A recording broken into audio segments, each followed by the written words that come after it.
Okay, so I'm going to do a quick short video on what we just did and why. We just dumped out our laying worker hive here. That's the original hive. We had a laying worker.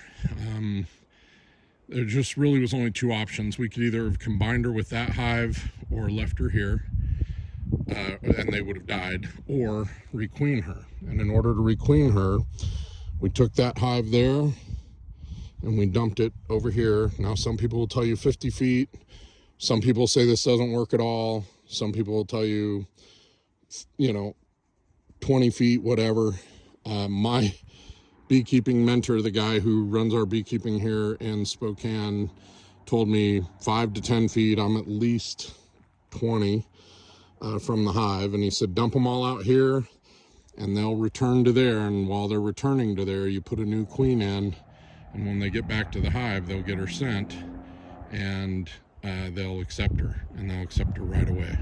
And because the other laying worker is over here somewhere, and I'm almost wondering sometimes if that's not her somewhere in the middle right there, because she's wandering around like a queenless hive. But then I saw a bundle of bees over here too, so but they're not aggressive at all. We got some dead ones.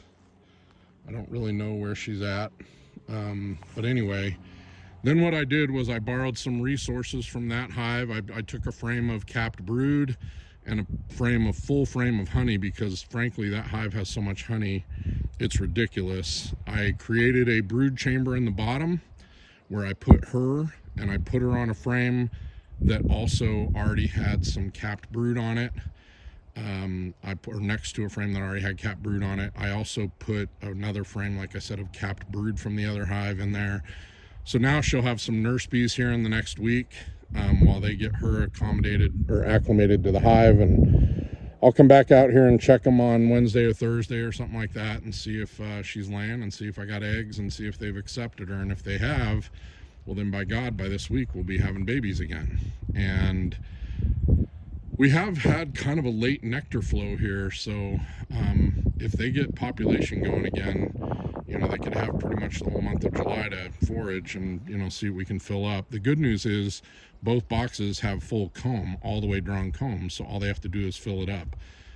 We do have a metric ton of purple vetch coming up out here, and then that out there is early goldenrod, and we've got a bunch of that coming up. But we have, you can't even see it, but way off in the distance out there, I've got just a field of purple vetch, and I've got another giant field of it back here. So as long as we can get her laying and get her active and get bees in that hive, we should be able to overwinter it, which is my main goal.